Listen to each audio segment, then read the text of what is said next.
नाही, MIT विद्यापीठाचं खरोखर अभिनंदन केलं पाहिजे की जो उपक्रम आतापर्यंत पुण्यापर्यंत मर्यादित होता, हळूहळू त्यांनी तो देशस्तरावर वाढविला आणि आता त्यांनी विदर्भातल्या नागपूर शहराची निवड याच्याकरता केलं.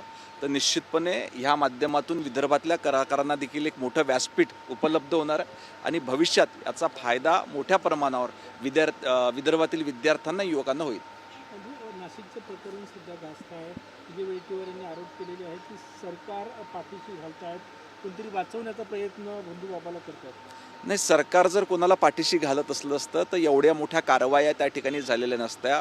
सदर व्यक्तीला अटक देखील करण्यात आलेली आहे. SITची देखील त्या ठिकाणी नियुक्ती झालेली आहे आणि एका महिला अधिकाऱ्याकडे ह्या SITचा तपास त्या ठिकाणी देण्यात आलेला आहे, जेणेकरून जितक्याही महिलांसोबत त्या ठिकाणी अन्याय झाला असेल किंवा चुकीचं काम त्यांच्यासोबत झालं असेल तर ह्या महिला अधिकाऱ्यांच्या अध्यक्षतेखाली नियुक्त करण्यात आलेल्या SITच्या माध्यमातून संपूर्ण प्रकरणाची सखोल चौकशी करण्यात येईल. बंधुबाबा खरात याच्यासोबत ज्याचे जे फोटो आहेत त्याची चौकशी करा म्हणते विरोधी पक्ष. नाही, कोणासोबत फोटो असला याचा अर्थ तो व्यक्ती देखील गुन्हेगार असं त्या ठिकाणी होऊ शकत नाही, परंतु जे काही पुरावे त्या ठिकाणी SITला मिळेल त्या पुराव्याच्या दिशेनं SIT चौकशी करेल आणि संबंधित दोषींवर कारवाई करेल.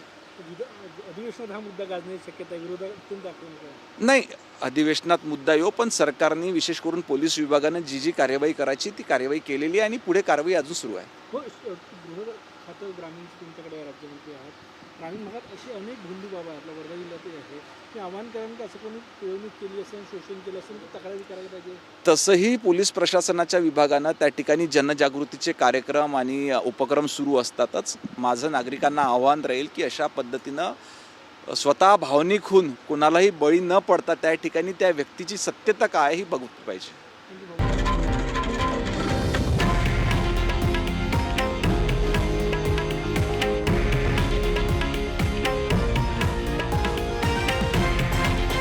हे आहे देशातील नंबर 1 न्यूज नेटवर्क आणि आपण पाहत आहात TV9 मराठी, एकमेव.